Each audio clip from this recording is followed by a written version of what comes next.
নাফরমানের মাথার উপরে যখন ওই কোটি কোটি মাইল উপরে থাকার সূর্য এক হাত উপরে চলে আসবে, আল্লাহ পাক ওই সূর্যকে বলবে, সূর্য আর স্থির থাকিস না, তোর যত তাপ আছে তাপমাত্রা বাড়ায় দাও, তাপমাত্রা বাড়ায় দাও। এর নবীর উম্মতের দল, ওই সূর্যটা আল্লাহর হুকুম পাওয়ার পর সূর্যটা এত তাপমাত্রা বাড়ায় দিবে রে মুমিন, তাপের চোটে নাফরমানের মাথার মগজগুলো টকবক টকবক করে ফুটতে থাকবে রে মুমিন ভাই। সহ্য করার ক্ষমতা কারো থাকবে না রে যুবক, সহ্য করার ক্ষমতা কারো থাকবে না। কেমন ভয়ঙ্কর পরিস্থিতি হবে ওই সূর্যের তাপে। আপনার আমার নাড়ি ভুড়িটা পুরো ঝুপ ঝুপ করে রাস্তা দিয়ে, পায়খানার রাস্তা দিয়ে বের হয়ে যাবে। আল্লাহ পাক দ্বিতীয় হুঙ্কার ছাড়বে, ওয়ামতাজুল ইয়াউমা আইয়ুহাল মুজরিমুন। আল্লাহ যখন বলবেন, ও মুসলিমের দল, ও নাফরমানের দল, নেককারদের থেকে আলাদা হয়ে যাও, আলাদা হয়ে যাও। আল্লাহ পাক যখন দ্বিতীয় হুঙ্কার দিবেন, ওই নাফরমানেরা নেককারদের থেকে আলাদা হয়ে যাবে, নেককারদের থেকে আলাদা হয়ে যাবে। আলাদা হইয়া দিশেহারা হইয়া ওই নাফরমান বান্দা গুনাহগার উম্মত কোথায় যাবে, কোথায় যাবে, দিশে পাইবে না। বাবা আদমের কাছে চলে যাবে, বাবা আপনি আমাদের আদি পিতা গো বাবা, আপনি আজকে আমাদের জন্য আল্লাহর কাছে সুপারিশ করে দেন, আল্লাহ যেন আমাদেরকে ক্ষমা করে দেয়, আল্লাহ যেন আমাদেরকে জান্নাত নসিব করেন। রে নবীর উম্মত, বাবা আদম বলবে আজকে আমার কোনো ক্ষমতা নাই। রে নবীর উম্মতের দল, ওই হাসরের ময়দানটা এমন ভয়ঙ্কর ময়দান, মা সন্তানের কাছে যাবে, মা তুমি আমার একটা নেকি দাও, যে নেকির বদৌলতে আমি জান্নাতে যাব। ওই মা বলবে, ও সন্তান আমি আজকে তোমার একটা নেকি দিতে পারবো না। এমন ভয়ঙ্কর পরিস্থিতি, ওই কিয়ামতের ময়দানে সন্তান মায়ের পরিচয় দিবে না, মা সন্তানের পরিচয় দিবে না, বাবা সন্তানের পরিচয় দিবে না, সন্তান বাবার পরিচয় দিবে না রে মুমিন। বন্ধু তার বন্ধুর পরিচয় দিতে চাইবে না রে যুবক ভাই। আজকে তুমি কোন বন্ধুর পাল্লায় পড়া তুমি বেনামাজি হয়ে চলো? এরে যুবক ভাই, ও বৃদ্ধ বাবাজি, উম্মতেরা চলে যাবে বাবা আদমের কাছে। আদম বলবে আজকে সুপারিশ করার ক্ষমতা আমার নাই। মুসার কাছে যাবে, মুসা বলবে তোমাদের জন্য আজকে সুপারিশ করব, এই ক্ষমতা আল্লাহ আমাকে দেয় না। এরে নবীর উম্মতের দল, দিশে হারায় উম্মতেরা বাবা ইব্রাহিমের কাছে যাবে। খলিলুল্লাহকে বলবে, ও খলিলুল্লাহ আপনি আমাদের জন্য একটু সুপারিশ করে দেন। ইব্রাহিম খলিল বলবে, ও উম্মতের দল, আজকে আমি তোমাদের জন্য সুপারিশ করব, এমন ক্ষমতা তো আল্লাহ আমাকে দেয় নাই। এরে নবীর উম্মতের দল, আল্লাহ পাক রব্বুল আলামিনের ওই কহ্হারিয়াতের আওয়াজ পাওয়ার পর সমস্ত নবীরা হাসরের ময়দানে নাফসি নাফসি বলে কান্না করবে, নাফসি নাফসি বলে আল্লাহর কাছে প্রার্থনা করবে। উম্মত তো দূরের কথা, নিজেকে নিয়ে নাফসি নাফসি বলে টেনশনে পড়ে থাকবে। কিন্তু মায়ার নবী রহমাতুল লিল আলামিন আপনাকে আমাকে কেমন মহব্বত করেন রে মুমিন। আল্লাহর নবী আপনাকে আমাকে কেমন মহব্বত করেন রে যুবক। যেই মা হাসরের ময়দানে তোমাকে আমাকে একটা নেকি দিতে চাইবে না রে মুমিন, বাবা তোমাকে একটা নেকি দিতে চাইবে না, সন্তান পর্যন্ত মা বাবাকে একটা নেকি দিতে চাইবে না। এমত অবস্থায় মায়ার নবী রহমাতুল লিল আলামিন সিজদায় পড়ে যাবেন। সিজদায় যে কান্না করবে, মাকামে মাহমুদে সিজদায় পড়ে যাবে। এরা নবীর উম্মতের দল, মায়ার নবীর সিজদায় পড়ে কান্না আল্লাহ পাক সহ্য করতে পারে না। আল্লাহ পাক জিব্রাইল আমিনকে পাঠাই দিবেন, জিব্রাইল তাড়াতাড়ি যাও, দাও। আমার পয়গম্বর মায়ার নবী আজকে হাসরের ময়দানে মাকামে মাহমুদে কেন কান্না করতেছে একটু জিজ্ঞাসা করে আসো। জিব্রাইল আমিন মায়ার নবীর কাছে এসে হাজির হয়ে যায়। মায়ার নবীর কাছে জিজ্ঞাসা করবে, পয়গম্বর আজকে আপনি হাসরের ময়দানে কেন কান্না করতেছেন? আল্লাহ আপনার কান্না সহ্য করতে পারে না। ও পয়গম্বর আপনি কান্না থামান, মাথা উঠান। মায়ার নবী জিব্রাইল আমিনের কথা শুনবে না, কান্নার পর কান্না করবে, কান্নার পর কান্না করবে। জিব্রাইল আমিন আল্লাহর কাছে ফিরে যে বলে, আল্লাহ আপনার পয়গম্বর তো মাথা উঠায় না, আপনার পয়গম্বর তো কান্নাও থামায় না। এবার স্বয়ং আল্লাহ পাক বলবেন, পয়গম্বর আজকে আপনি হাসরের ময়দানে সিজদায় পড়ে মাকামে মাহমুদে কেন কান্না করতেছেন গো নবী? দুনিয়ার জমিনে আপনি মা হারা বাবা হারা এতিম, আমি আল্লাহ আপনাকে মহাব্বত করে করেই পর্যন্ত আনলাম, এখন আপনি সিজদায় পড়ে কেন কান্না করতেছেন? আমার তো সহ্য হয় না, আপনার কান্না আমার সহ্য হয় না গো পয়গম্বর। কেন কান্না করতেছেন? মায়ার নবী মাথা উঠাইবেন, চোখের পানি মুছতেন, মায়ার নবী কান্না থামাইবে না। আল্লাহ পাক বলবেন, পয়গম্বর আপনি মাথা উঠান, কান্না থামাইতেন। মায়ার নবী রহমাতুল লিল আলামিন এবার আল্লাহকে বলবে, আল্লাহ আজকে এমন ভয়ঙ্কর পরিস্থিতিতে আমার দুর্বল উম্মত, গুনাহগার উম্মত, আমার ওই দুর্বল উম্মত, গুনাহগার উম্মতদের কি অবস্থা হবে?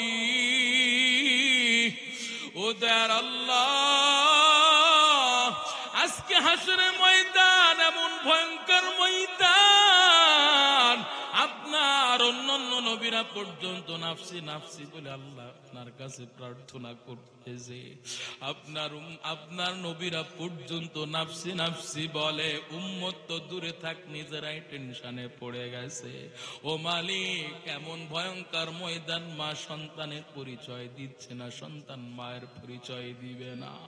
ও আল্লাহ এমন ভয়ঙ্কর পরিস্থিতি আল্লাহ আপনার কাছে আমার কোনো কিছু চাপা নাই। তবে আল্লাহ পাক বলবেন, পয়গম্বর আপনি চিন্তিত হবেন না, আপনি পেরেশানি হবেন না গো নবী। আজকে হাসরের ময়দানে আপনি কি চাইবেন আমি আল্লাহর কাছে বলেন। আল্লাহ পাকের কাছে মায়ার নবী রহমাতুল লিল আলামিন ফরিয়াদ করবেন, আল্লাহ হাসরের ময়দানে আপনার কাছে কোনো কিছু চাওয়া নাই, একটা চাওয়া, ও মালিক যে হাসরের ময়দানে সন্তান মায়ের পরিচয় দিবে না, মা সন্তানের পরিচয় দিবে না, এমনকি নবীরা পর্যন্ত নাফসি নাফসি বলতেছে, আল্লাহ আমার দুর্বল উম্মতেরা গুনাহ করতে করতে এমন পর্যায়ে পৌঁছাইছে, প্রশ্ন করবেন জবাব দিতে পারবেন আল্লাহ। ও মালিক আমি তো আমার উম্মতদেরকে এত মহব্বত করি, আমার উম্মতদেরকে আমি এত মহব্বত করি, ও দয়ার মালিক আজকে হাসরের ময়দানে আমি মাকামে মাহমুদে উম্মতের জন্য কান্না করতেছি গো মালিক। আমার উম্মতদের হাসরের ময়দানে কি অবস্থা হবে গো আল্লাহ। ও আল্লাহ আপনার কাছে আপনার আবদার করতেছি, আল্লাহ আমার গুনাহগার উম্মতদেরকে আমি ফেলাই রাখা আমি একা নবী জান্নাতে যাব, এটা হবে না, হবে না আল্লাহ। আমার সমস্ত উম্মতদেরকে নিয়ে আমি নবী জান্নাতে প্রবেশ করব। আল্লাহ পাক রব্বুল আলামিন মহাগ্রন্থ আল কোরআনুল কারীমের মধ্যে জানায় দিলেন, আল্লাহর ভালোবাসার মাপকাঠি বাতলাই দিলেন। আল্লাহ বলেন, কুল ইন কুনতুম তুহিব্বুনাল্লাহ ফাত্তাবিউনি ইউহিব্বুকুমুল্লাহ ওয়া ইয়াগফির লাকুম যুনুবাকুম ওয়া ইয়াগফির লাকুম যুনুবাকুম والله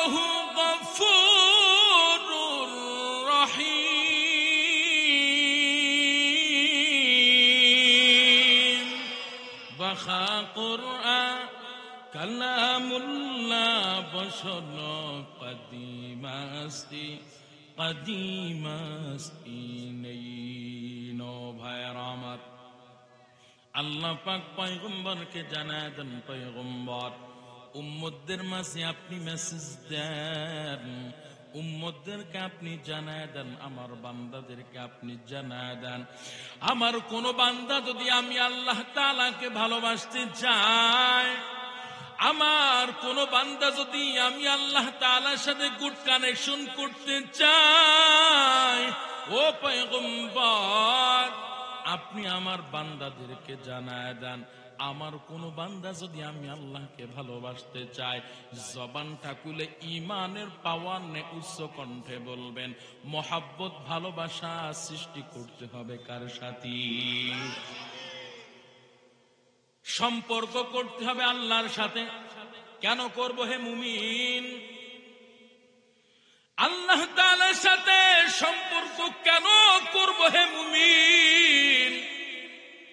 এক নাম্বার জবাব, দুনিয়ার জমিনে যত সম্পর্ক দেখি, যত ভালোবাসা দেখি, যত প্রেম প্রীত দেখি না কেন রে বাবা, দুনিয়ার জমিনে সমস্ত সম্পর্ক, প্রেম প্রীত গভীর সম্পর্কগুলো স্বার্থের কবলে পড়ে সমস্ত সম্পর্কগুলো, ভালোবাসাগুলো বিলীন হয়ে যায়, ধ্বংস হয়ে যায়। কথা বলেন ঠিক কি?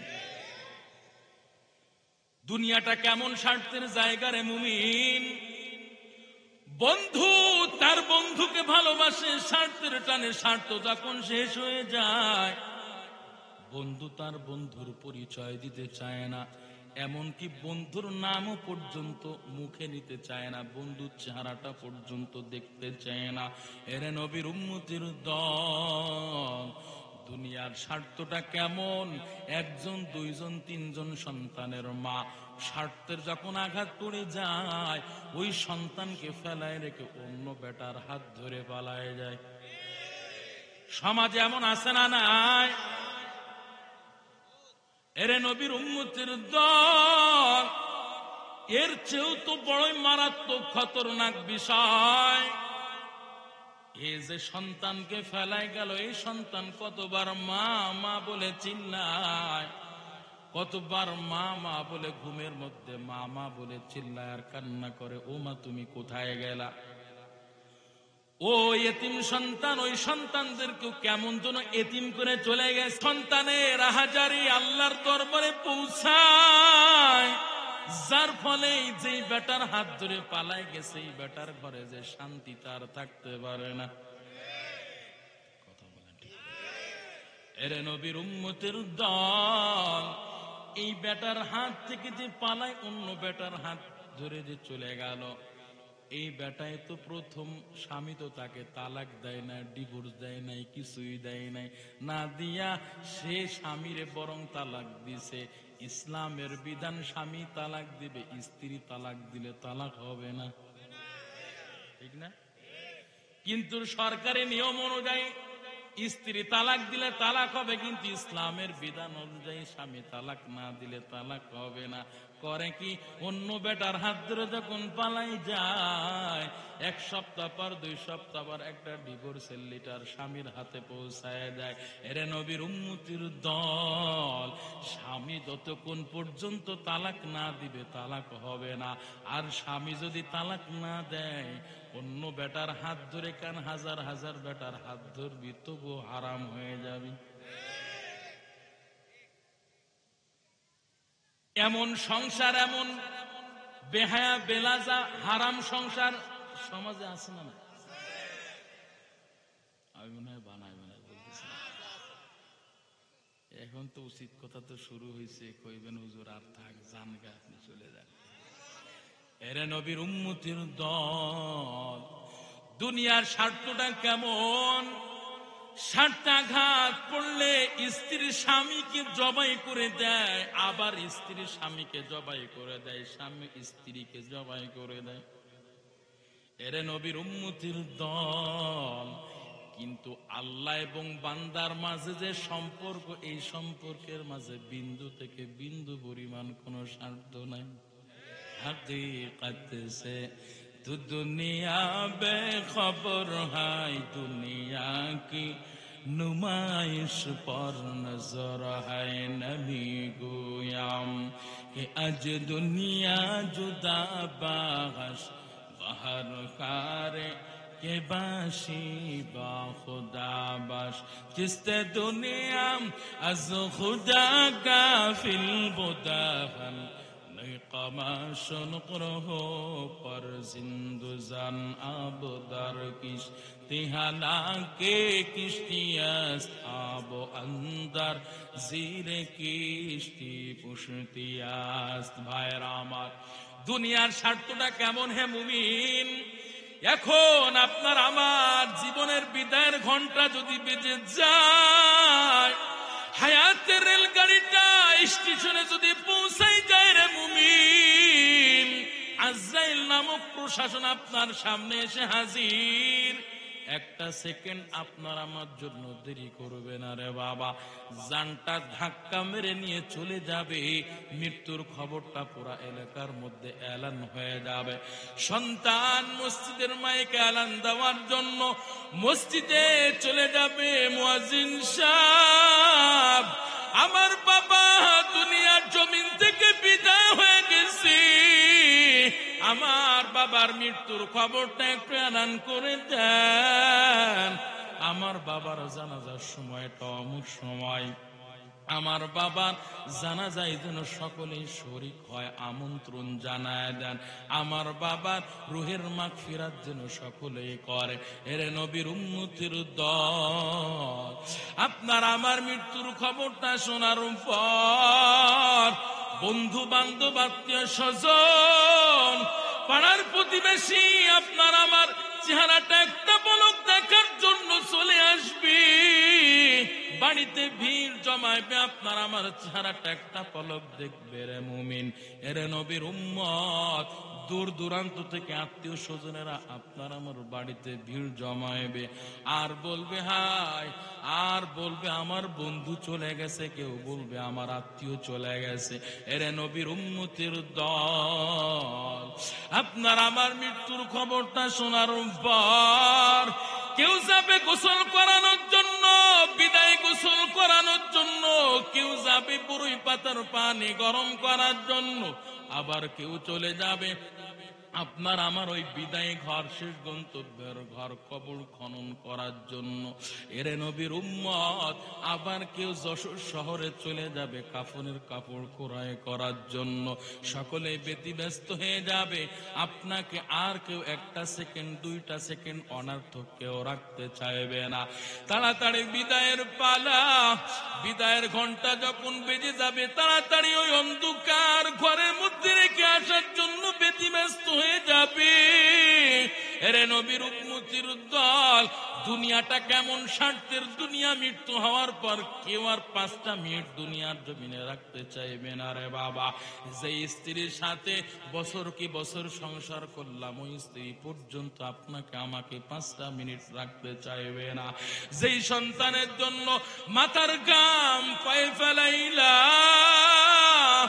যেই সন্তানের জন্য লক্ষ লক্ষ কোটি কোটি টাকা খরচ কইরা বিল্ডিং অট্টালিকা বানাইলাম ওই সন্তানও পর্যন্ত বাবাকে 10তলা বিল্ডিং এর উপরে রাখবে না রে বাবা ওই স্ত্রী একটা মিনিটের জন্য বেডে রাখতে চাইবে না আমার স্বামীর সাথে বছর কি বছর সংসার করলাম আমার স্বামীকে যেই বেডে সারা জীবন পার করলাম এই বেডে 5টা মিনিট একটু থাকতে দাও ঘুমাইতে যাও কেউ করবে না বরং বলবে ওই মসজিদ থেকে পালকিখানা নিয়ে চলে আসো এরে নবীর উম্মতের দল কেমন স্বার্থের দুনিয়ারে মুমিন আপনাকে আমাকে সুন্দর করে গোসল করাইয়া আর কেউ ঘরে রাখতে চাইবে না ওই খাটিয়ার উপরে শোয়াই দিবে 3টা টুকরো কাফনের কাপড়ের মধ্যে প্যাকিং করে রাখবে নবীর উম্মত নির্দিষ্ট সময় জানাজা দেওয়ার পর আর কেউ একটু 1 সেকেন্ড দেরি করবে না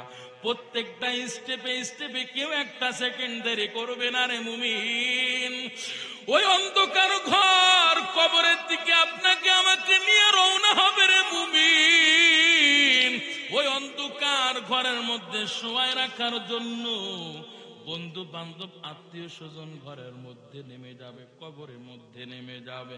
এরে নবীর উম্মত, সুন্দর করে শোয়াই দিয়া মাথাটা আপনার আমার মুখটা কেবলা দিকে কইরা, আর কেউ একটা সেকেন্ড দেরি করবে না, একের পর এক উঠে চলে আসবে।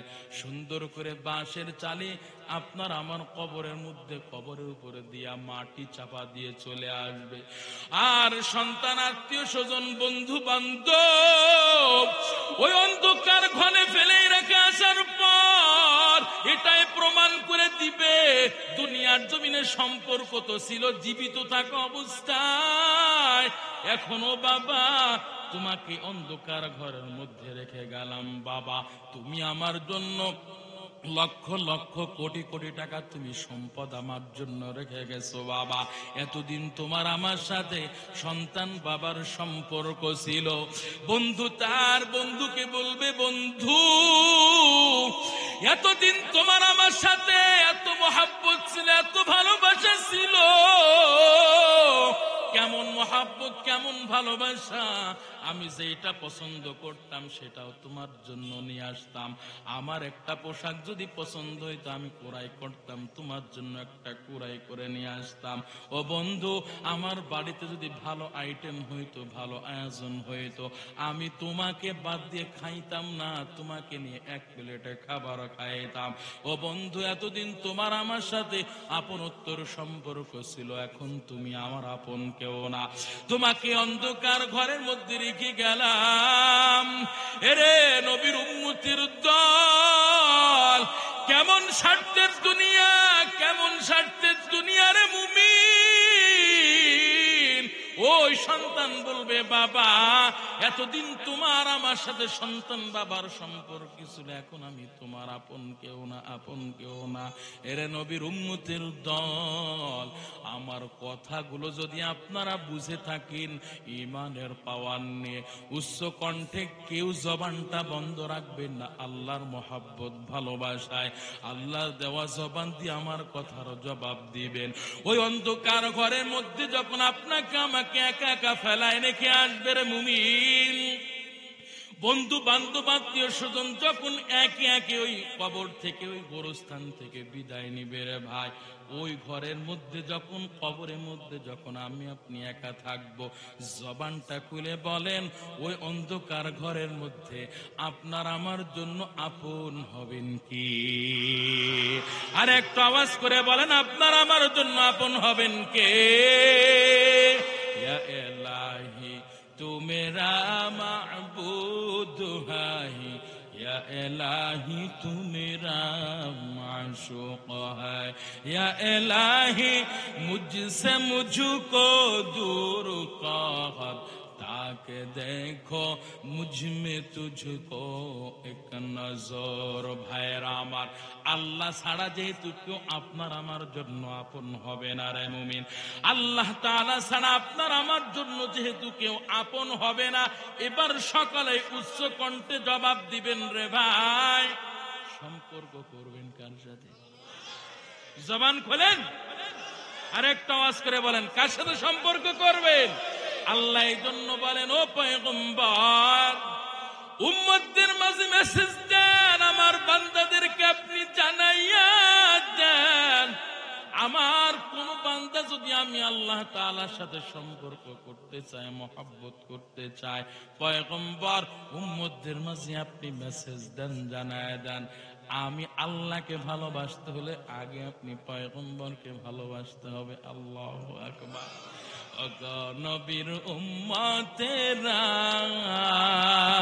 ওই আজিদি শেহরা, কোরআন হাদিস ছেড়ে চলো, কোরআন হাদিস ছেড়ে চলো, যখন যাহা চাই মনে, নবী বিনে কে তরাবে পুসিরাত মিজানে, নবী বিনে কে তরাবে পুসিরাত মিজানে।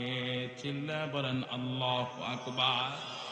ভাইরা আমার, খারাপ লাগেনি? চলবে? এই স্বার্থের দুনিয়ায় নিঃস্বার্থ ভালোবাসা একমাত্র আল্লাহ, তাছাড়া কারণ। কথা বলেন ঠিক কি? চলবে?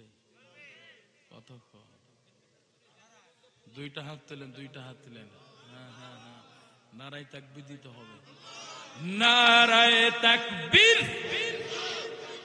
দিন ইসলাম, দিন ইসলাম জিন্দাবাদ, জিন্দাবাদ। নারায়ে তাকবীর। আল্লাহ কবুল করেন, বলেন আমিন। তো আল্লাহ নবীকে ভালোবাসার হুকুম কে দিলেন? এইবার আসেন, আল্লাহ নবীকে কেন ভালোবাসবেন? আমার কথা বুঝবেন আর ওয়াজ শুনবেন, নতুবা মজা পাইবেন না। গতানুগতিক কোনো কথা আমি বলতে চাই না, আমি আপনাদের যুক্তির আলোকে বুঝাইব ইনশাআল্লাহ। আল্লাহ নবীকে কেন ভালোবাসবেন? এক নাম্বার জবাব হলো, আল্লাহ নবীকে ভালোবাসা, মহব্বত করা এটা ঈমানের দাবি। যার হৃদয়ের মধ্যে, যার সিনার মধ্যে আল্লাহ নবীর প্রতি মহব্বত নাই, ভালোবাসা নাই, সে হাজারো দাবি করবে আমি মুসলিম, আমি মুমিন, সে আসলে মুসলিম নয়, আসলে মুমিন নয়, আল্লাহ নবীর আশেক নয়, বরং আশেক নামের মুনাফিক বাটপার। যার হৃদয়ের মধ্যে আল্লাহ নবীর মহব্বত, ভালোবাসা নাই, সে মুসলিম দাবি করলে সে মুসলিম নয়, মুমিন নয়। কারণ আল্লাহ নবীর হাদিস যদি আপনি বিশ্বাস করেন, আল্লাহ নবীর হাদিস যদি আপনি মানেন, এক্ষেত্রে বলতে পারবেন না যে আল্লাহ নবীকে জীবনের চাইতে ভালোবাসতে আমরা পারবো না, এই কথা বলতে পারবেন না। বরং এই কথা বলতে বাধ্য, আল্লাহ নবীকে জীবনের চাইতে ভালোবাসতে হবে। কথা বলেন ঠিক কি? ভাইরা আমার, আল্লাহ নবীকে কেন ভালোবাসবো? এক নাম্বার জবাব শুনবেন তো, আল্লাহর নবীকে ভালোবাসার এটা ঈমানের দাবি রে মুমিন। কেমন দাবি? আল্লাহর নবীর সাহাবী হযরত ওমর ফারুক রাদিয়াল্লাহু তাআলা আনহু আল্লাহর নবীর দরবারে বসে আছেন। এই হাত দেন। আল্লাহর নবী ওমর ফারুকের হাত ধরে বলতেছে, ওমর বলো, তুমি আমাকে কেমন মহব্বত করো, আমাকে কেমন ভালোবাসো? আল্লাহর নবীর সাহাবী ওমর আল্লাহর নবীকে কয়, পয়গম্বর, আমি আমার জান ব্যতীত, প্রাণ ব্যতীত আমি আপনাকে ভালোবাসি। আল্লাহর নবী কয়, ওমর তুমি মুমিন হতে পারো নাই। সাহাবীকে বলতেছেন তুমি ঈমানদার হতে পারো নাই। ওদিক খেয়াল করেন না, হের কাজ হে করবে, এর একটু সহযোগিতা করেন। আল্লাহ নবী বলতেছেন, হে ওমর তুমি এখনো কামেল মুমিন হতে পারো নাই। আল্লাহর নবী এই কথা বলার পর ওমর ফারুক রাদিয়াল্লাহু তাআলা আনহু কয়, ও মায়ার নবী, আমি কেন কামেল ঈমানদার হতে পারলাম না, পূর্ণাঙ্গ মুমিন হতে পারলাম না? কারণটা কি? আল্লাহর নবী কয়, হে ওমর, যতক্ষণ পর্যন্ত তুমি আমি আল্লাহর নবীকে জানের চাইতো, প্রাণের চাইতো, আমি আল্লাহর নবীকে ভালোবাসতে না পারবা, ততক্ষণ পর্যন্ত তুমি কামেল ঈমানদার মুমিন হতে পারবা না। এরে নবীর উম্মতের দল, মায়ার নবী এই কথা বলার পর ওমর ফারুক মায়ার নবীকে বলেন, ও পয়গম্বর, উপস্থিত যত সাহাবায়ে কেরাম আছেন, সমস্ত সাহাবায়ে কেরামকে সাক্ষী রেখে বলতেছি, পয়গম্বর, আমি এখন থেকে মৃত্যুর আগ পর্যন্ত নয়, যতদিন পর্যন্ত আল্লাহ আমার হায়াতে জিন্দেগিতে বাঁচিয়ে রাখেন, ও পয়গম্বর, আমি আপনাকে আমার নিজের জানের চাইতো, প্রাণের চাইতো আমি আপনাকে বেশি ভালোবাসি। আল্লাহু আকবার। আল্লাহর নবী এবার কয়, হে ওমর, তুমি এবার কামেল মুমিন হয়ে গেছো, পূর্ণাঙ্গ ঈমানদার হয়ে গেছো। আল্লাহর নবী হাদিসের মধ্যে বলেন, লা ইউমিনু আহাদুকুম হাত্তা আকুনা আহাব্বা ইলাইহি মিন ওয়ালিদিহি ওয়া ওয়ালাদিহি ওয়ান নাসি আজমাইন।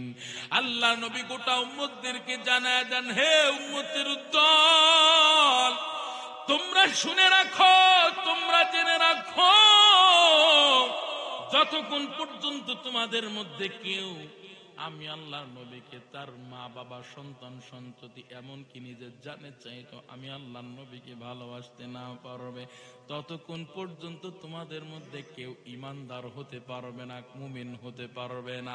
এরে নবীর উম্মত, এই হাদিসের দ্বারা বোঝা যায় আল্লাহর নবীকে জানের চাইতে প্রাণের চাইতে যদি আল্লাহর নবীকে বেশি মহব্বত না করা যায়, হাজারো মুমিন দাবি করবে, মুসলিম দাবি করবে, আসলে সে মুসলিম হতে পারবে না, মুমিন হতে পারবে না, আসলে সে মুসলিম নামের বড়ই মুনাফিক।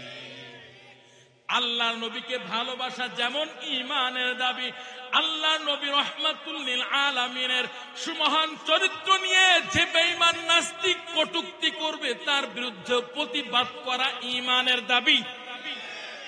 কথা বলেন ঠিক কিনা? আল্লাহর নবী নিয়ে কোনো রাজনীতি নাই, আছে দলাদলি আছে। আপনি আওয়ামী লীগ করেন, বিএনপি করেন, চরমোনাই করেন, তাবলীগ করেন, যাই করেন না কেন রে ভাই, আপনার আমার মূল পরিচয় তো আওয়ামী লীগ না, বিএনপি না, চরমোনাই না, তাবলীগ না, রাজনৈতিক যত দল আছে রাজনৈতিক কোন দলের পরিচয় না, বরং আপনার আমার মূল পরিচয় হলো আপনি আমি মুসলিম জাতি, এক নবীর উম্মত। এই কথাটার মধ্যে কারো কোনো মতদ্বন্দ্ব আছে? কথা বলেন। সবচেয়ে বড় পরিচয় হলো আমি আপনি মুসলিম, আল্লাহর নবীর উম্মত, এর মধ্যে কোনো দ্বন্দ্ব মতদ্বন্দ্ব নাই। কথা বলেন ঠিক না? কোরআনের ক্ষেত্রে কোনো দলাদলি আছে? আল্লাহর ক্ষেত্রে দলাদলি আছে? মসজিদের ক্ষেত্রে দলাদলি আছে? মাদ্রাসার ক্ষেত্রে দলাদলি আছে? ভাইরা আমার, কোন দলাদলি নাই। আল্লাহর ক্ষেত্রে কোনো দলাদলি নাই, সবাই আমরা আল্লাহকে বিশ্বাস করি, আল্লাহকে মানি। কথা বলে তো যখন কোন বেঈমান নাস্তিক আমার আল্লাহর বিরুদ্ধে কথা বলবে, রাসূলের সুমহান চরিত্র নিয়ে কটূক্তি করবে, তখন কি রাজনৈতিক পরিচয় নিয়ে বসে থাকবেন নাকি? না, আওয়ামী লীগ করি বলে বিএনপি গেছে আমি যাব না, চরমোনাই গেছে, হেফাজত গেছে আমি যাব না, এই করবেন নাকি? না, বরং ঈমানের পাওয়ার নিয়ে ওই বেঈমান নাস্তিকের বিরুদ্ধে প্রতিবাদ করতে হবে। কথা বলা ঠিক। আমার কথা আপনার কাছে খারাপ লাগতে পারে ভাই, কিন্তু যেটা লিগ্যাল এটা আপনাকে বিশ্বাস করতে হবে, ঠিক না? যখন কোন বেঈমান নাস্তিক আমার আল্লাহর বিরুদ্ধে কথা বলবে, রাসূলের সুমহান চরিত্র নিয়ে কটূক্তি করবে, কোরআনের বিরুদ্ধে কথা বলবে, কোরআনের বিরুদ্ধে ষড়যন্ত্র করবে, ইসলামের বিরুদ্ধে ষড়যন্ত্র করবে, কখন কে কোন দল করেন রাজনৈতিক কোনো পরিচয় চলবে না, রাজনৈতিক কোনো পরিচয় চলবে না, বরং মুসলমান এক ব্যানারে এসে ওই বেঈমান নাস্তিকের বিরুদ্ধে প্রতিবাদ করতে হবে, প্রতিবাদ করতে হবে, প্রতিবাদ করতে হবে। কথা বলেন ঠিক কিনা? এখানে যদি আপনি দলাদলি করেন তো মনে করবেন আপনি আপনার ঈমানটা ওই খুলনা 0 পয়েন্টে পৌঁছায় গেছে। কথা বলেন ঠিকই? আমার কথা খারাপ লাগছে নাকি ভাই? এই যে গতকালকে একটা মাহফিলে গেছি, যেই একটু উচিত কথা কইতাছি আমার হাত দিয়ে ইশারা দেয়, এরকম ইশারা দেয়। আরে ভাই, আমরা তো বুঝি মাহফিলের মঞ্চ তো রাজনৈতিক আলোচনা করার মঞ্চ না, আল্লাহর কথা কব, নবীর কথা বলবো, এখানে রাজনীতির কথা কইতে আইলো? কথা বলেন, কথা বলেন। রাজনৈতিক আলোচনা মানে কি জানেন? যা ইতিপূর্বে আপনারা শুনেছেন, আমার ওবায়দুল কাদের কাকা কয় মির্জা ফখরুল সাহেব খেলা হবে, এটাই হলো রাজনীতির আলোচনা মিয়া। আবার ওদিকে ফখরুল সাহেব কয় কি, আইন মাঠে আইন, আপনাকে লাগে আমরাও খেলতে যাব। এইগুলো হলো রাজনৈতিক আলোচনা। আমি তো এখানে আওয়ামী লীগের বিরুদ্ধে বলতেছি না, বিএনপির বিরুদ্ধে বলতেছি না, জামাত, ইসলাম, চরমোনাই, হেফাজত এর বিরুদ্ধে বলতেছি নাকি? তবে নেতার মতো নেতাতে দেখলাম রে ভাই, এখন তো প্রতিশোধ নেওয়ার যুগ, যে যারে মেরে পারে, ঠিক না? এখন তো প্রতিশোধ নেওয়ার যুগ, প্রতিশোধ নেওয়ার আমল চলতেছে। কিন্তু এই প্রতিশোধ নেওয়ার আমলের মধ্যে এমন একজন আল্লাহর বান্দা এমন কিছু প্রকাশ করেছেন যা মানুষ আজীবন মনে রাখবে। কইব এরে নবীর উম্মতের দল। আমি রাজনৈতিক কোন আলোচনা করার উদ্দেশ্যে আমি আপনাদের কথা বলতেছি না রে বাবা। আমি কোন দলের দালালি করার জন্য কথা বলতেছি না রে বাবা। আমি যে এই দলের কথা বলতেছি এই জন্য যে এই দলের দালালি করতেছি বিষয়টা এমন না রে বাবা। কিন্তু যেটা সত্য সেটা তো বাস্তব বলতে হবে। আপনারা ভালো করে জানেন, গত কয়েকদিন আগে ইউটিউব, ফেসবুক, সোশ্যাল মিডিয়ায় ভাইরাল হয়েছে শাইখে চরমোনাই মুফতি ফাইজুল করিম দামাত বারকাতুহুমের একটা আলাপ ভাইরাল হয়েছে। কি আলাপ? এরে নবীর উম্মত, যেই সময় মানুষ মানুষকে মারামারি, মানুষ মানুষের প্রতিশোধ নেওয়ার জন্য ব্যতিব্যস্ত হয়ে গেছে, এই সময় আপনারা জানেন সিটি নির্বাচনের সময়, বরিশাল সিটি নির্বাচনের সময় ওলিয়ে কামেল মুফতি ফয়জুল করিম দামাত বারকাতুহুমকে বেঈমানরা রক্তাক্ত করলো, জালিমরা রক্তাক্ত করলো, রাজপথে তাকে রক্তাক্ত করলো, ভোটের মাঠে রক্তাক্ত করলো। এরে নবীর উম্মত, আল্লাহর কুতুব মুফতি ফয়জুল করিম দামাত বারকাতুহুম আখলাকে নববীর উজ্জ্বল দৃষ্টান্ত পেশ করে বাংলাদেশকে একেবারে অবাক করে দিয়েছেন। কেমন অবাক করে দিয়েছেন রে মুমিন? যে জালেম মুফতি ফয়জুল করিম দামাত বারকাতুহুমকে রক্তাক্ত করেছিল, ওই জালেম গত কয়েকদিন আগে আপনারা দেখেছেন, যারা সোশ্যাল মিডিয়া, ইউটিউব, ফেসবুক ব্যবহার করেন আপনারা ভালো করেই জানেন রে বাবা, ওই জালেম পুলিশের হাতে আটক হয়েছে, হাজতে পৌঁছাইছে। এমত অবস্থায় আখলাকে নববীর উজ্জ্বল দৃষ্টান্ত কেমন পেশ করলেন মুফতি ফয়জুল করিম দামাত বারকাতুহুম বললেন, ও বাবা, আমাকে সে রক্তাক্ত করেছে, জালিম আমার পরে জুলুম করেছে, জুলুম করেছে তো কি হয়েছে, আমি তাকে সাধারণ ক্ষমা ঘোষণা করে দিলাম। আল্লাহু আকবার।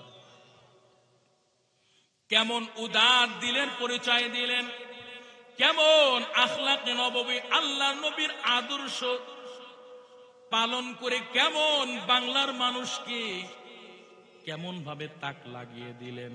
এরে নবীর উম্মত, সারা বাংলাদেশ ব্যাপী খবরটা ভাইরাল হয়েছে, প্রচার হয়েছে। মুফতি ফয়জুল করিম দামাত বারকাতুহুমের রক্তাক্তকারীকে মুফতি ফয়জুল করিম দামাত বারকাতুহুম ক্ষমার ঘোষণা করেছে। এরে নবীর উম্মতের দল, এমন নেতা যদি বাংলার জমিনে থাকে, ডাল চুরি হবে না, তেল চুরি হবে না। এমন নেতা যদি বাংলার জমিনে থাকে রে মুমিন, জায়গায় জায়গায় দুর্নীতি হবে না, চুরি হবে না, ডাকাতি হবে না রে মুমিন, জালেমরা জুলুম করতে পারবে না রে ভাই। মুফতি ফয়জুল করিম দামাত বারকাতুহুমের এই জীবনটার দিকে আপনারা তাকান, রেজাউল করিম দামাত বারকাতুহুমের দিকে আপনারা তাকায় দেখেন, চুরির মামলা নাই, ঘুষের মামলা নাই, সুদের মামলা নাই। এরে নবীর উম্মত, দুর্নীতির কোন মামলা তাদের আমলনামায় নাই। কথা বলেন ঠিক কি?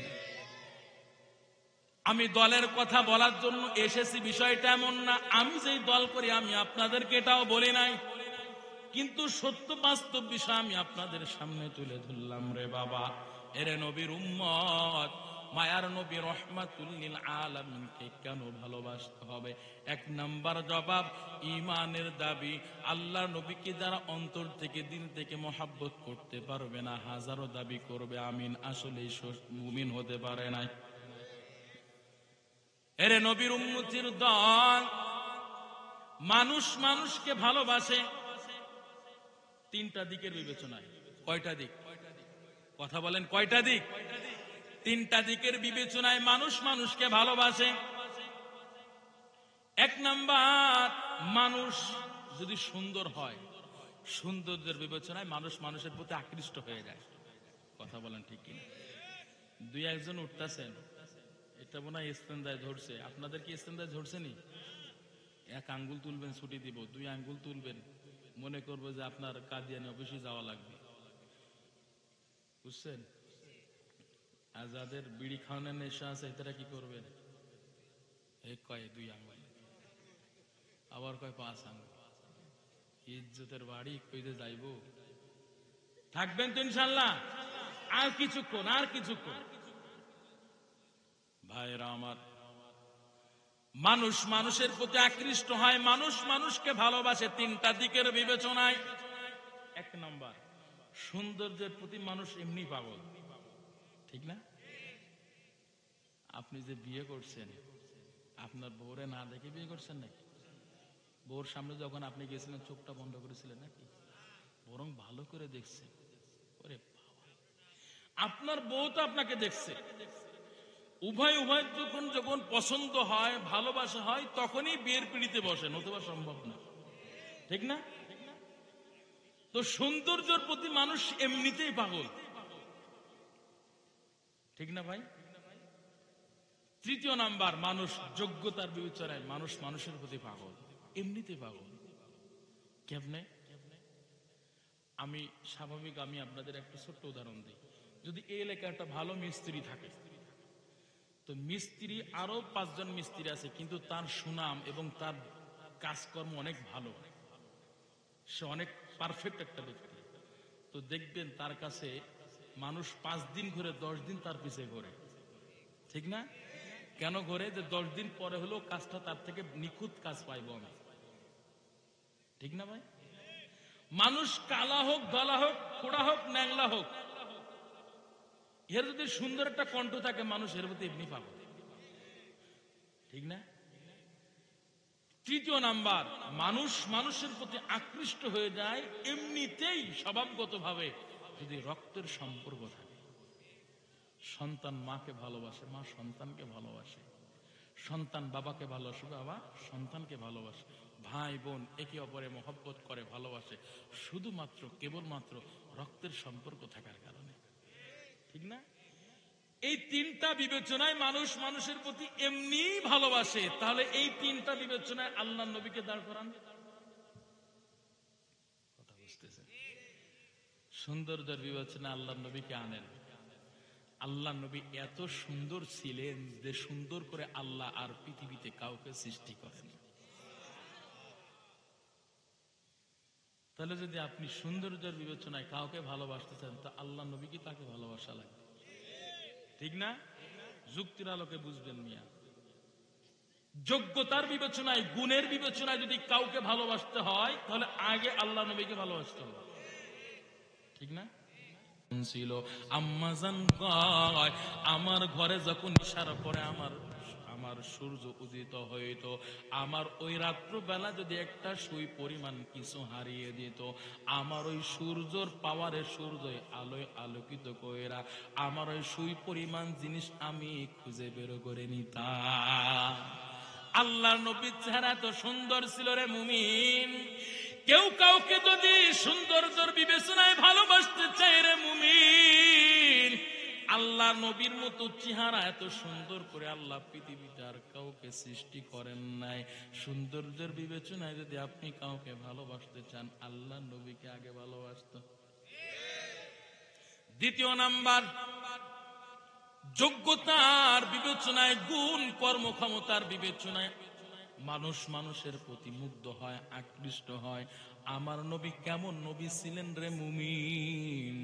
আমার নবীকে যদি আপনি সমাজের দিকে একটু বিবেচনা করেন, আমার নবী ছিলেন একজন সুযোগ্য সমাজপতি। আমার নবীকে যদি আপনি গৃহের দিকে একটু নজর রাখেন, আমার নবী ছিলেন একজন সুযোগ্য গৃহকর্তা। আমার নবীকে যদি আপনি যুদ্ধের ময়দানে বিবেচনা করেন, মায়ার নবী ছিলেন একজন সুকৌশলী সমরবীর সেনাপতি। আমার নবীকে যদি আপনি রাষ্ট্রের দিকে বিবেচনা করেন রে মুমিন, আমার নবী ছিলেন একজন সফল রাষ্ট্রনায়ক। এমন রাষ্ট্রনায়ক ছিলেন যে রাষ্ট্রের মধ্যে ডাল চুরি নাই, তেল চুরি নাই, এমনকি রাস্তার ইট কোয়াবালি চুরি নাই। যে রাষ্ট্রের মধ্যে কোনো জালেমগিরি নাই, আলেম ওলামাদেরকে বন্দী করার রাষ্ট্র ছিল না। এরে নবীর উম্মতির দল, মায়ার নবী এমন গুণ ক্ষমতাওয়ালা মানুষ ছিলেন রে মুমিন। আল্লাহ নবীর উপরে 40 বছর পর্যন্ত আল্লাহ পাক নবুয়ত দান করলেন না। 40 বছর পর্যন্ত কাফের বেঈমানরা আল্লাহ নবীকে আল আমিন বলে ডাকতেন। আল্লাহু আকবার। এরে নবীর উম্মত, মায়ার নবী কেমন রহমতওয়ালা নবীরে জানেন? আল্লাহর নবী ওই মক্কা থেকে 70 কিলোমিটার দূর ওই তাইফের ময়দানে, যে তাইফের পাহাড়ে যে বলে আমার কুরাইশ বংশের মানুষ, তোমরা তাড়াতাড়ি আমার কাছে আসো, আল্লাহ পাক আমাকে নবী করে পাঠাইছেন, আল্লাহ পাক আমাকে নবীওয়ালা করে পাঠাইছেন, আমাকে রহমতওয়ালা নবী করে পাঠাইছেন। ও তায়েফের মানুষ, ও আমার কওম, ও আমার সম্প্রদায়ের, ও আমার বংশের মানুষেরা, তাড়াতাড়ি আসো, তোমরা ইসলাম গ্রহণ করো, আমাকে নবী বলে মেনে নাও, তোমরা কালিমা পড়ো। ওই কাফের বেঈমানরা আল্লাহর নবীর হাতে ইসলাম গ্রহণ করে নাই রে যুবক ভাই। আল্লাহর নবীর উপরে ইসলাম গ্রহণ করে নাই, কালিমা পড়ে নাই, বরং আল্লাহ নবীকে উল্টো জুলুম করা শুরু করলো। ছোট্ট ছোট্ট বাচ্চাদেরকে আল্লাহর নবীর উপরে লেলিয়ে দিল। এই কাফের বেঈমানরা, ছোট্ট ছোট্ট বাচ্চারা আল্লাহ নবীকে পাগল বলে বলে পাথর নিক্ষেপ করতে থাকলো। মায়ার নবীর শরীর মুবারকে পাথরের আঘাত, পাথরের আঘাতে শরীর মুবারক থেকে রক্ত প্রবাহিত হয়ে গেছে। মায়ার নবীর যে শরীরে মশা মাছি পড়া পর্যন্ত হারাম। এরে নবীর উম্মত, ওই মুবারক শরীর থেকে আল্লাহ নবীর শরীর থেকে রক্তগুলো বের হয়ে জুতা পর্যন্ত আটকিয়ে যায়। মায়ার নবী অসুস্থ বোধ করতেছেন। মায়ার নবী পাহাড়ের এক পাশে যে মায়ার নবী হেলান দিয়ে বসে গেছে। মায়ার নবী দুইটা চোখের পানি ছেড়ে ছেড়ে কান্না করে, আমার সম্প্রদায়ের কাছে আসলাম, তারা তো ইসলাম গ্রহণ করলো না, কি হবে ইসলামের প্রচার করব, কি হবে, কেমনে ইসলামটা প্রসার করব। মায়ার নবী চিন্তা পেরেশানি অস্থির হয়ে যায়। মায়ার নবীর গা দিয়ে শরীর থেকে শরীর মোবারক থেকে রক্ত বের হয়। আল্লাহ নবীর ওই জুলুম নির্যাতন থেকে ফেরেশতারা পর্যন্ত চোখ দিয়ে পানি বাইর করেছে, চোখের পানি ছেড়ে দিয়েছে, কান্না করেছে, আরশের ফেরেশতারা কান্না শুরু করেছে। আল্লাহ পাক সহ্য করতে পারে নাই। আল্লাহ পাক জিব্রাইল আমিনকে মায়ার নবীর কাছে পাঠায়। জিব্রাইল আমিন আল্লাহ নবীর কাছে এসে বলতেছেন, পয়গম্বর, আপনার জুলুম নির্যাতন আল্লাহ পাক দেখেছেন, আপনার জুলুম নির্যাতন আল্লাহ সহ্য করতে পারে নাই গো নবী। আপনার জুলুম নির্যাতনে আসমানের ফেরেশতারা পর্যন্ত কান্না করেছে। পয়গম্বর, আপনি শুধু অর্ডার দেন, আল্লাহ আমাকে পাঠাইছেন আপনার কাছে অর্ডার নেওয়ার জন্য, আপনার কাছে অনুমতি নেওয়ার জন্য। আপনি যদি অনুমতি দেন, পাহাড়ের দায়িত্বরত ফেরেশতাদেরকে আল্লাহ আমার সাথে পাঠাইছেন। পয়গম্বর, আল্লাহ সহ্য করতে পারে না আপনার জুলুম নির্যাতন। আপনি যদি বলেন, সাথে সাথে এই বেঈমান নাফরমানদেরকে, কুরাইশ বংশেরদেরকে, তায়েফবাসীদেরকে দুই পাহাড়ের মাঝখানে নিয়ে পিষে মেরে ফেলবো, চাপা দিয়ে মেরে ফেলবো। ও পয়গম্বর, শুধু আপনি একটু অনুমতি দেন। হেরে নবীর উম্মতির দল, মায়ার নবী কেমন রহমতওয়ালা নবী রে মুমিন। আজকে আমরা অপরাধ করলে আমরা শাস্তি দেওয়ার জন্য ব্যতিব্যস্ত হয়ে যাই রে ভাই। শাস্তি দেওয়ার জন্য, প্রতিশোধ নেওয়ার জন্য আমরা ব্যতিব্যস্ত হয়ে যাই। কিন্তু মায়ার নবী রহমাতুল লিল আলামিন কেমন কেমন ক্ষমার ঘোষণা করলেন, মায়ার নবী কেমন রহমতের নবী, কেমন রহমত প্রকাশ করলেন, কেমন দয়া প্রকাশ করলেন। আল্লাহ নবী রহমাতুল লিল আলামিন জিব্রাইল আমিনকে কয়, জিব্রাইল, আজকে এরা আমাকে চেনে না, আমাকে চিনতে পারে না, যার ফলে আমাকে এরা রক্তাক্ত করেছে, আমার উপর জুলুম করেছে। আজকে এরা আমাকে চেনে নাই, কিন্তু ভবিষ্যৎ প্রজন্ম আমার হাতে ইসলাম গ্রহণ করবে। আল্লাহু আকবার। ও জিব্রাইল, এদেরকে মারিও না রে ভাই, এদেরকে মারিও না, এদের উপরে একটু তোমরা রাগান্বিত হইও না। আল্লাহ তো আমাকে এদেরকে হত্যা করার জন্য পাঠায় নাই, আল্লাহ আমাকে রহমত ওয়ালা নবী করে পাঠাইছেন, দয়ার নবী করে পাঠাইছেন। আমি কেমনে এদেরকে হত্যা করতে বলবো? আমি এদেরকে মাফ করে দিলাম, ক্ষমা করে দিলাম। এরে নবীর উম্মতের দল, মায়ার নবী রহমাতুল লিল আলামিন এমন গুণওয়ালা মানুষ ছিলেন, যে গুণের কারণে, যে ভদ্র আচরণের কারণে, যে ভালো আচরণের কারণে ইহুদিরা পর্যন্ত আল্লাহর নবীর কাছে এসে ইসলাম গ্রহণ করেছে। এরে নবীর উম্মত, যোগ্যতার বিবেচনায় যদি কেউ কাউকে ভালোবাসতে চায়, গুণ কর্মক্ষমতার বিবেচনায় কেউ কাউকে যদি ভালোবাসতে চায়, আল্লাহ নবীকে আগে ভালোবাসতে হবে। এইবার আসেন 3 নাম্বার। কেউ যদি রক্তের সম্পর্কের কারণে কেউ যদি কেউ কাউকে মহাব্বত করতে চায়, আগে আল্লাহর নবীকে মহাব্বত করতে হবে। কেমন রে মুমিন, দিলটা নরম করে দেন, দিলটা নরম করে দেন। দেখেন আমার কথাগুলো আপনার দিলে লাগে কিনা রে বাবা, আমার কথাগুলো একটু দিলের কান দিয়ে শুনবেন।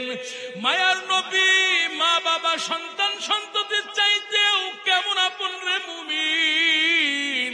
হাসরের ময়দান যেদিন কায়েম হয়ে যাবে, হাসরের ময়দান যেদিন কায়েম হয়ে যাবে, আল্লাহ পাক রব্বুল আলামিন হুঙ্কার ছাড়বেন, লিমানিল মুলকুল ইয়াউমা লিল্লাহিল ওয়াহিদিল কাহ্হার।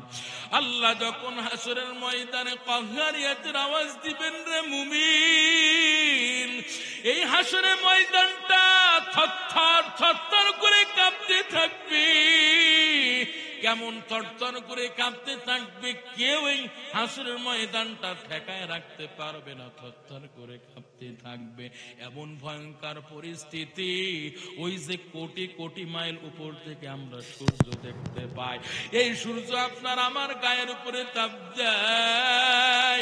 কোটি কোটি মাইল উপরে থেকে সূর্য তাপ দেয়, সহ্য করতে পারি না রে যুবক ভাই, এই তাপ সহ্য করতে পারি না, গরমের চোটে গরম সহ্য করতে পারি না, ফ্যানের বাতাস দিয়ে শরীরটা ঠান্ডা করি, এসির বাতাস ব্যবহার করি। এরে নবীর উম্মত, কিয়ামতের ময়দানটা এমন ভয়ঙ্কর, আল্লাহ পাক ওই কোটি কোটি মাইল উপরে সূর্যকে বলবে, সূর্য তাড়াতাড়ি নাফরমানের মাথার উপরে চলে আয়। নাফরমানের মাথার উপরে যখন ওই কোটি কোটি মাইল উপরে থাকার সূর্য এক হাত উপরে চলে আসবে, আল্লাহ পাক ওই সূর্যকে বলবে, সূর্য আর স্থির থাকিস না, তোর যত তাপ আছে তাপমাত্রা বাড়ায় দাও, তাপমাত্রা বাড়ায় দাও। এর নবীর উম্মতের দল, ওই সূর্যটা আল্লাহর হুকুম পাওয়ার পর সূর্যটা এত তাপমাত্রা বাড়ায় দিবে রে মুমিন, তাপের চোটে নাফরমানের মাথার মগজগুলো টকবক টকবক করে ফুটতে থাকবে রে মুমিন ভাই। সহ্য করার ক্ষমতা কারো থাকবে না রে যুবক, সহ্য করার ক্ষমতা কারো থাকবে না। কেমন ভয়ঙ্কর পরিস্থিতি হবে, ওই সূর্যের তাপে আপনার আমার নাড়ি ভুড়িটা পুরো ঝুপ ঝুপ করে রাস্তা দিয়ে, পায়খানার রাস্তা দিয়ে বের হয়ে যাবে। আল্লাহ পাক দ্বিতীয় হুঙ্কার ছাড়বে, ওয়ামতাজুল ইয়াউমা আইয়ুহাল মুজরিমুন। আল্লাহ যখন বলবেন, ও মুসলিমের দল, ও নাফরমানের দল, নেককারদের থেকে আলাদা হয়ে যাও, আলাদা হয়ে যাও। আল্লাহ পাক যখন দ্বিতীয় হুঙ্কার দিবেন, ওই নাফরমানেরা নেককারদের থেকে আলাদা হয়ে যাবে, নেককারদের থেকে আলাদা হয়ে যাবে। আলাদা হইয়া দিশেহারা হইয়া ওই নাফরমান বান্দা গুনাহগার উম্মত কোথায় যাবে, কোথায় যাবে দিশে পাইবে না। বাবা আদমের কাছে চলে যাবে, বাবা আপনি আমাদের আদি পিতা গো বাবা, আপনি আজকে আমাদের জন্য আল্লাহর কাছে সুপারিশ করে দেন, আল্লাহ যেন আমাদেরকে ক্ষমা করে দেয়, আল্লাহ যেন আমাদেরকে জান্নাত নসিব করেন। রে নবীর উম্মত, বাবা আদম বলবে আজকে আমার কোনো ক্ষমতা নাই।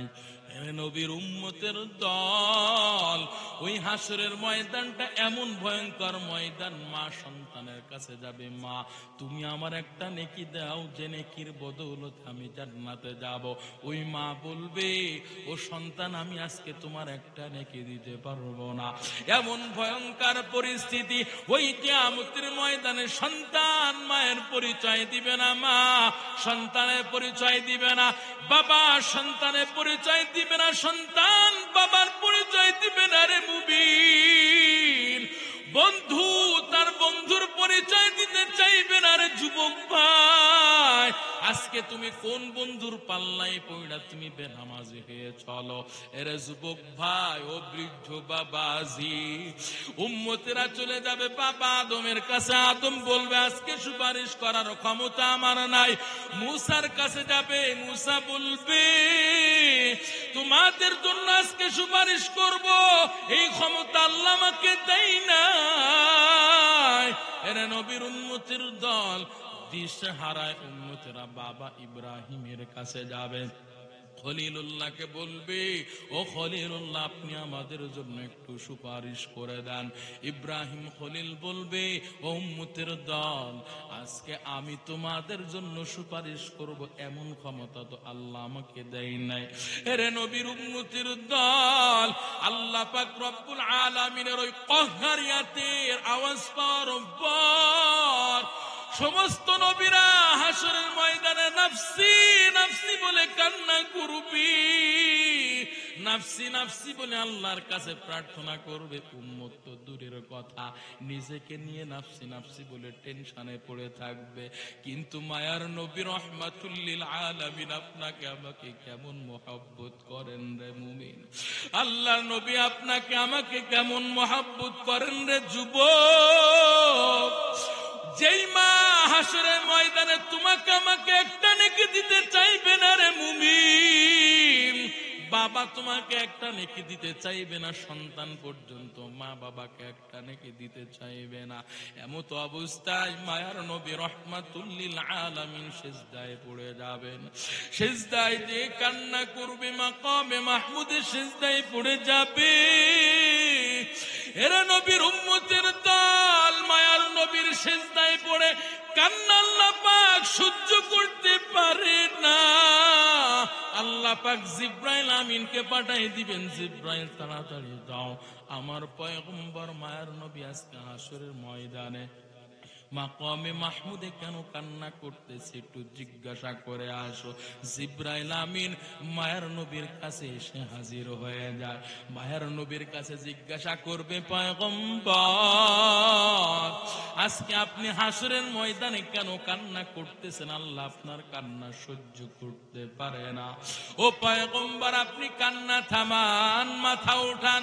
মায়ার নবী জিব্রাইল আমিনের কথা শুনবে না, কান্নার পর কান্না করবে, কান্নার পর কান্না করবে।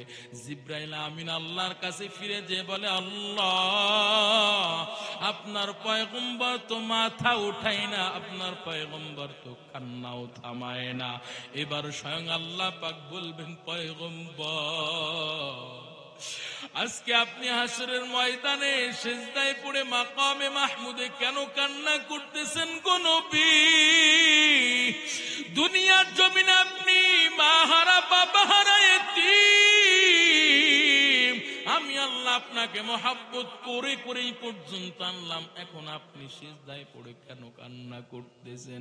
আমার তো সহ্য হয় না আপনার কান্না, আমার সহ্য হয় না গো পয়গম্বর। কেন কান্না করতেছেন?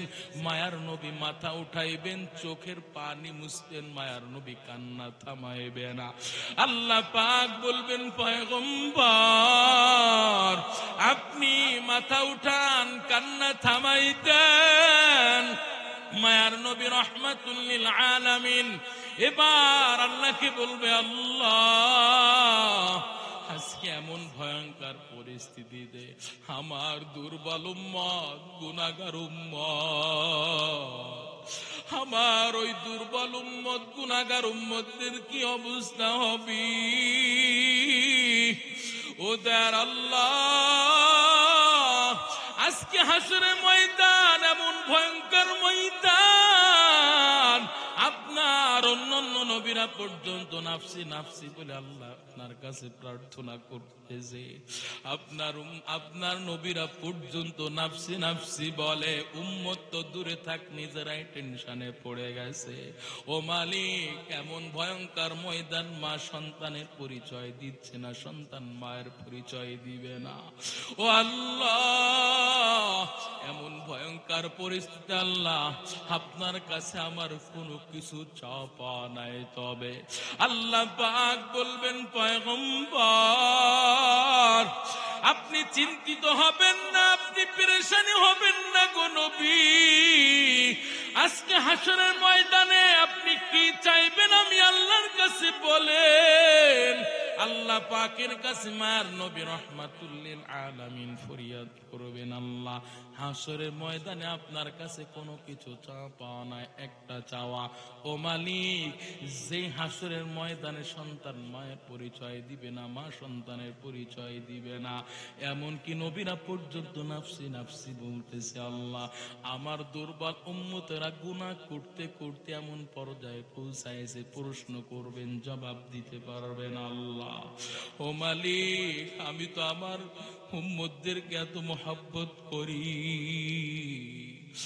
আমার উম্মতদেরকে আমি এত মহব্বত করি,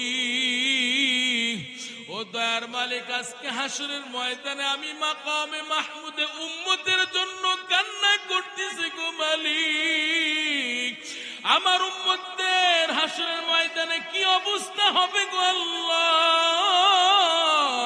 ও আল্লাহ, আপনার কাছে আপনার আবদার করতেছি, আল্লাহ আমার গুনাহগার উম্মতদেরকে আমি ফেলাই রাইখা আমি একা নবী জান্নাতে যাব, এটা হবে না, হবে না আল্লাহ। আমার সমস্ত উম্মতদেরকে নিয়ে আমি নবী জান্নাতে প্রবেশ করব। ওগো নবীর উম্মতেরা হয়ে আসি দিশে হারা, কোরআন হাদিস ছেড়ে চলো, কোরআন হাদিস ছেড়ে চলো, যখন যাহা চাই মনে নবী বিনে কে তরাবে পুলসিরা তুমি জানে, নবী বিনে কে তরাবে পুলসিরা তুমি জানে। নবী আমার জীবন ভরে দিনে করে, নবী আমার জীবন ভরে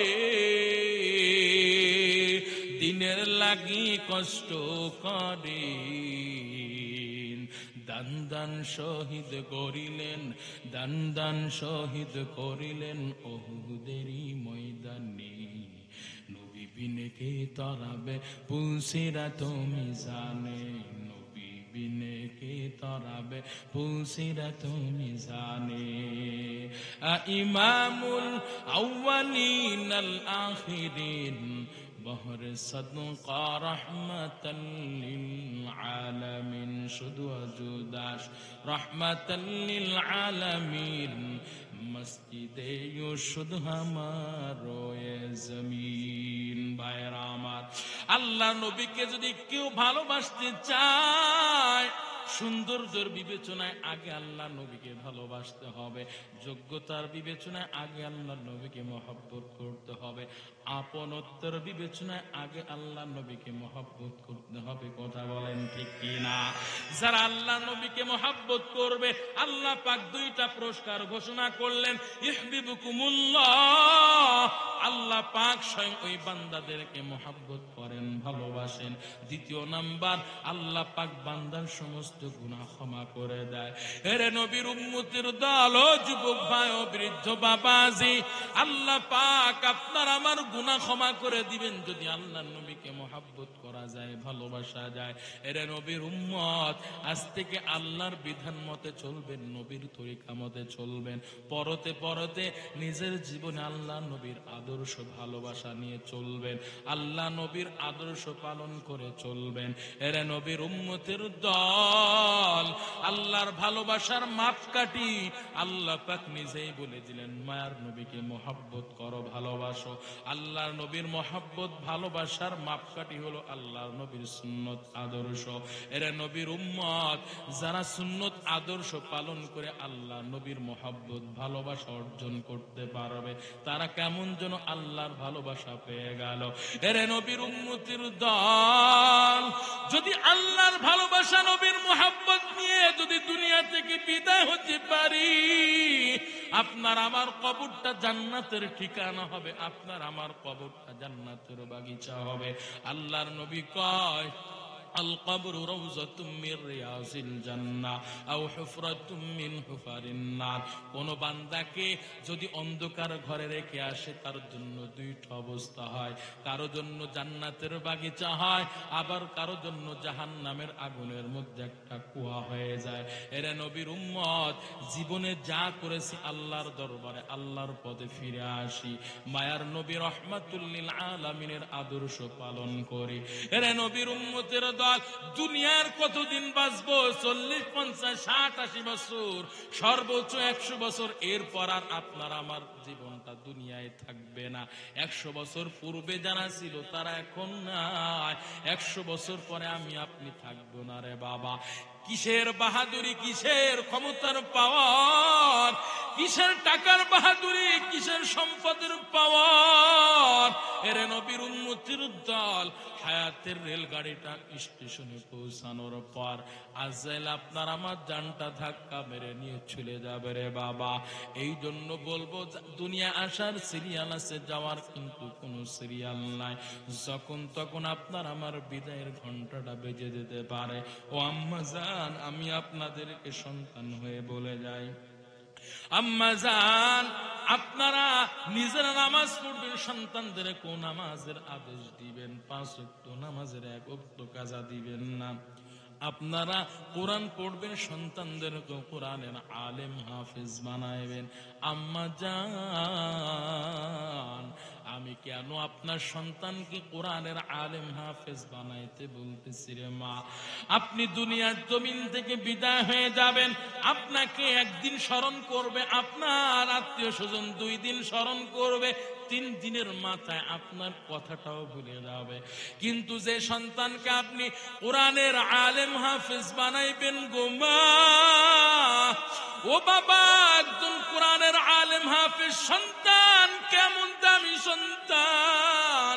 আপনি দুনিয়ার জমিন থেকে বিদায় হয়ে যাবেন, এই সন্তান আপনার 1, 2 দিন 3 দিনের মাথায় আপনার ভুলে যাবে না, বরং এই সন্তান আপনার জন্য মৃত্যুর আগ পর্যন্ত দোয়া করবে 2টা হাত তুলে।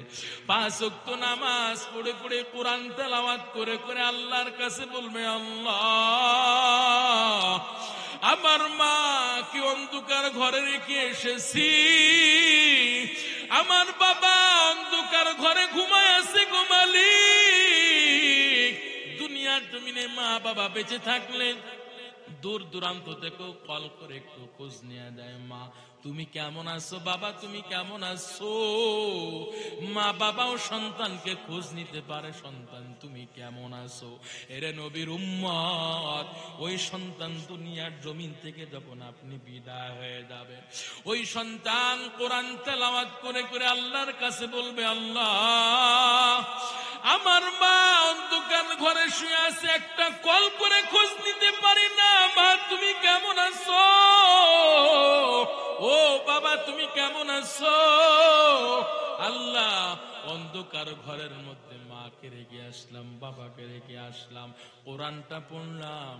ও মালিক, যত সওয়াব হয়েছে মা বাবার অ্যাকাউন্টে পৌঁছায় দাও। এরে নবীর উম্মত, সন্তানকে যদি কোরআনের আলেম হাফেজ বানাইতে পারেন, এই সন্তান কোরআন পড়ে পড়ে দোয়া করবে। আম্মা জানেরা, আপনারা নিজেরা কোরআন পড়বেন, সন্তানদেরকে কোরআনের আলেম হাফেজ বানাইবেন। আম্মা জান, আপনারা নিজেরা পর্দা করবেন, কন্যাকেও আপনারা পর্দায় রাখবেন গো মা। আপনারা বেপর্দা বেহায়া বেলাজার জিন্দেগিটা ছাইড়ায় যান গো মা। আপনারা আজকে চেহারার বাহাদুরি দেখাইয়া আপনারা ডিজিটাল যুগের দোহাই দিয়া বেহায়া বেলাজা হয়ে চলেন, মনে করেন দুনিয়া আজীবন বেঁচে থাকবেন গো মা। ক্ষণস্থায়ী দুনিয়ায় চিরস্থায়ী থাকতে পারবেন না। আপনাদের কই কবরে আযাবের কথা স্মরণ নাই গো আম্মা জান? আপনাদের কই জাহান্নামের আগুনের কথা কি স্মরণ নাই? ও আম্মা জান, একদিন আপনি স্বামীর ঘরে আসলেন সাজুগুজু কইরা, আম্মা জান সাজুগুজু কইরা আসলেন, এমন একটা দিন আসবে 5টা টুকরা কাপড়ের মধ্যে প্যাকিং কইরা অন্ধকার ঘরের মধ্যে ফেলাই রেখে আসবে।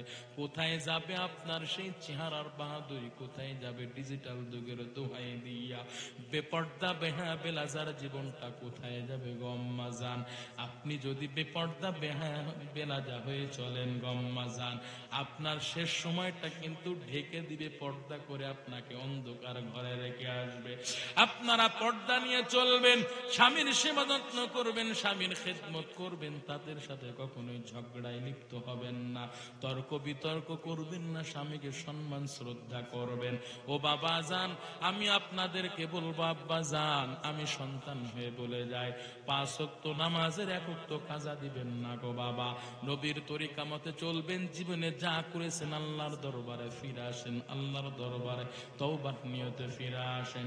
জীবনে গুনাহ করতে করতে পাহাড় পরিমাণ গুনাহ করেছি, গুনাহ করতে করতে হাত নাপাক করে ফেলেছি, অন্তর নাপাক, গুনার কারণে জিহ্বা নাপাক, অঙ্গ প্রত্যঙ্গ গুলো নাপাক করে ফেলেছে। আল্লাহ চাইলে পারতেন মুহূর্তের গতিতে আপনাকে আমাকে ধ্বংস করে দিতে, দুর্বল করে দিতে। আল্লাহ চাইলে পারতেন আপনার আমার গুনাহগুলো সমাজের মাঝে প্রকাশ করে দিতে। আল্লাহ করেন নাই, বরং আল্লাহ চেয়ে থাকে দেখি আমার বান্দা কখন আমার দরবারে তওবার নিয়তে ফিরে আসে। ও বাবা, তওবার মুহূর্তে আল্লাহর দরবারে একটু তওবা করতে হবে। যুবক ভাই, আপনারা মা বাবার সেবা যত্ন করবেন, মা বাবার খেদমত করবেন, মা বাবার কলিজায় কখনো আঘাত দিবেন না রে যুবক ভাই। যারা মা হারাইছে তারাই বুঝে মা হারানো, বাবা হারানো কি ব্যথা। মায়ের কলিজায় কখনো আঘাত দিবেন না।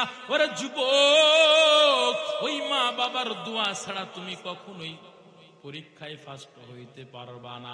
জীবনে সফলতা অর্জন করতে গেলে মা বাবার দোয়া বিনে তুমি কিছুই করতে পারবা না।